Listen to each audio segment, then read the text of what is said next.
The United States has a long history of standing for freedom and self-determination. From the 1940s through the 2010s, under President Trump, our nation has stood with Israel in defense of Israel. We were there in 1948 when Israel became a country. We stood with them through the Six-Day War and the Yom Kippur War, the Camp David peace talks, negotiations with the PLO, 2 intifadas, and multiple attempts to implement a two-state solution.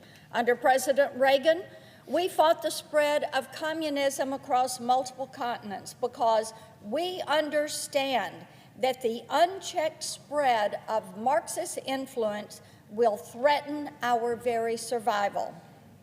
This wasn't just ideological saber-rattling. The Soviets had a staggering number of nuclear warheads at their disposal. It was important to eliminate as many of those as we could. Reagan was remarkably clear-eyed about this. Again, it wasn't a question of politics. It was a matter of recognizing the danger and then finding a way to neutralize that danger. We accepted that it was our duty to protect global security because no one else had the power or the resolve to do that. And since Russia invaded Ukraine in 2014, the U.S. has been a leading provider of aid to the Ukrainians because Vladimir Putin has the same propensity toward violence and conquest that motivated his predecessors. This is also why we have fought so hard to provide our partners in Taiwan with the weapons and funding they need to defend themselves against communist Chinese aggression. Over the past 3 years, though, our reputation, our nation's reputation as a champion of freedom has become tarnished by Joe Biden's foreign policy and his policy of appeasement. Nothing has been more damaging than his refusal to protect our sovereignty here at home. A strong border is the most basic element of our national defense. It's what guarantees our right to exist as a country, and Joe Biden has abandoned it entirely. When he took office and declared law and order obsolete, he didn't just invite millions of migrants across our border, he invited the new axis of evil, Russia, China, Iran, North Korea, to declare open season on their neighbors. China became more aggressive toward Taiwan. Putin invaded Ukraine, and Hamas violated a ceasefire and slaughtered Israelis in their beds. The Biden administration's response has only made things worse. They exploited the plight of the Ukrainians as a distraction from their own terrible policies. They've all but ignored China's human rights violations, and to date, they've put more pressure on Israel than on Hamas to lay down arms. Mr. President, Joe Biden's attempts to curry favor with the new axis of evil won't keep us safe because these nations aren't here to make friends. Their goal, the goal of that axis of evil, is to exploit our weaknesses until it becomes impossible for us to fight back. This is a battle over borders, and if we want to win, we need to lead by example and reassert our right to exist as a sovereign nation. We should start by securing our very own border. In fiscal year 2023, Border Patrol recorded more than 3.2 million enforcement actions along our southern border. In addition, we caught 151 known and suspected terrorists trying to illegally enter our country. The Senate will have an opportunity to address this before the year ends, but I fear my Democratic colleagues will block those efforts, or worse, offer a half-baked solution and call it a job well done. The majority leader insists that the issue of border security is just too partisan. And the majority whip insists that since we've let the issue of border security go unattended for 30+ years, we can afford to let it go just a little bit longer. This is absolutely nonsense. I think it's also dangerous. If Joe Biden refuses to defend the sovereignty of his own country, our adversaries will assume they can act as aggressively as they want without any meaningful resistance from the United States. If we refuse to defend ourselves, how can we be effective in defending Israel, our strongest ally in the Middle East?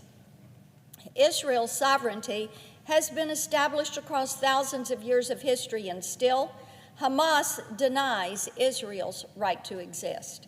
That is how they justified violating the ceasefire and declaring war on the world's Jewish community. And it is frightening to see so many people in this country defending that decision. Mr. President, every one of those individuals should watch the videos that we have watched from the GoPro cameras of those Hamas terrorists. It is revolting. No peace plan is possible until Hamas is eliminated and the Palestinians recognize Israel's right to exist. To make this happen, we need to set an example by securing our own borders and then passing a standalone and straightforward aid package to help Israel do the same. We all know that giving humanitarian aid to Gaza at this point means letting it go to terrorists. I would ask the majority leader and my Democratic colleagues to give Israel this funding without attaching dangerous conditions that will force them to undermine their own security. Ensuring a free and sovereign Ukraine is also an important element of our foreign policy. But how can we speak with any real authority about Ukrainian self-determination while holding ourselves to a lower standard? When Putin attacked, the United States backed Ukraine with our words and our actions because we knew that if we didn't, millions of people would pay the price for our appeasement.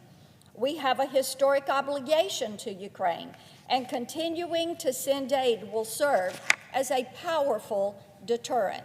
The American people understand how important it is to maintain that pressure on Russia and Vladimir Putin, but they don't think they should have to sacrifice their own security to do it. They also are very concerned about the total lack of transparency surrounding these aid packages. Here's a stat.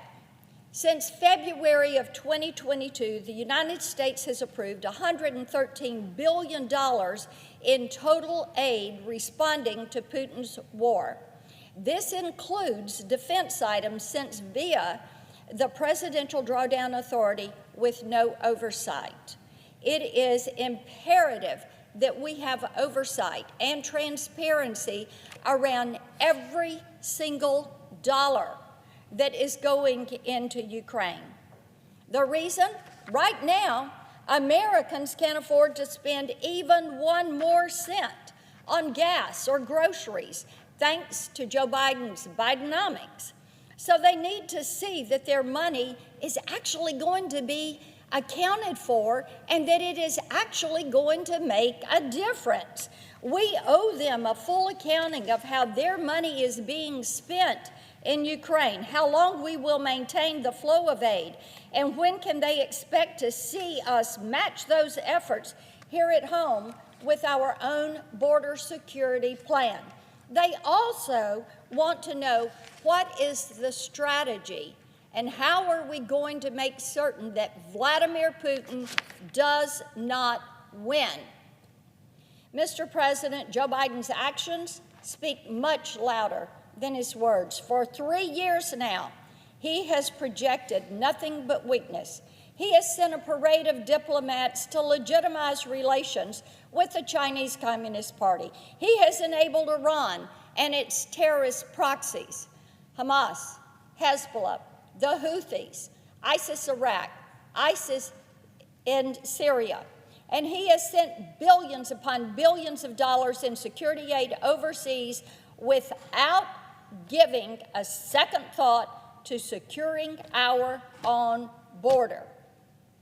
At the height of the Cold War, Reagan said that, and I'm quoting him, "If history teaches anything, it teaches that simple-minded appeasement or wishful thinking about our adversaries is folly. It means the betrayal of our past and the squandering of our freedom," end quote. A lot of wisdom in that. We need to think about that history. Thousands of innocent people have already paid the ultimate price because Joe Biden has refused to heed that warning. It is time to abandon this failed strategy of appeasement. It is time to project strength and resolve. It is time for our allies to know that they are our allies, that they can count on us. It is time for our enemies to fear us. It is time for us to make certain that we get an aid package to Israel. It is time for us to secure our southern border. It is time for us to know who is coming into this country and why they are coming into this country. If Joe Biden doesn't act to secure our border and defend our right to exist as a free and independent country, we're going to see the violence that threatens the sovereignty of Israel, Ukraine, and Taiwan bleed onto American soil, and no level of negotiation or appeasement will be able to stop it. I yield the floor.